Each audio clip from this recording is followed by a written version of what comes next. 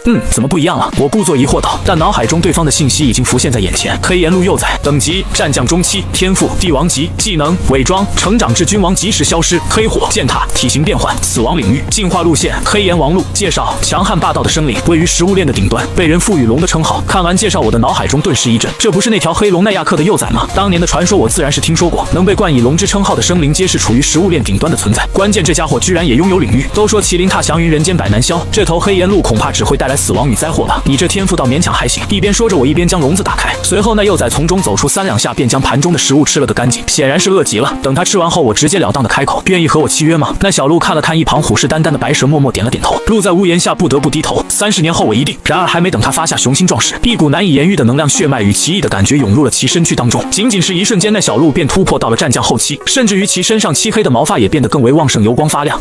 这是两脚兽的能力。小鹿瞬间懵逼了。你放心，只要你跟着我，一定不会亏待你。我微笑着开口，看着这眼前给予自己好处和饭吃的两脚兽，刚刚受过颠簸与惊吓的小鹿顿时双眼含泪，好像吃软饭也挺香的。随后我便很顺利的契约成功，与这只生灵的灵魂相互绑定在一起。我开口对着他说道：以后就叫你小灵吧。小鹿此时也没有反抗的意思，轻吟了一声后，体型便迅速变大，最后如同一匹野马般，好帅啊！我抚摸着小灵身上茂盛柔顺的黑色毛发，感慨道：这若是骑上出去跑一圈，绝对是全场最靓的仔。听闻那只帝王级的黑龙仅仅是一个践踏就将沿海城市的上百栋高楼尽数摧毁，其力量之强可想而知。不过这里距离灵异类生物的腹地不知道有几千公里远，只要自己不出龙国，不带着小灵往那种地方去，绝对不会被他爹妈找到。随后我便将小灵和小白都收到御兽空间之中，我打算带着2只宠兽去野外进行训练，顺便提升小灵的等级。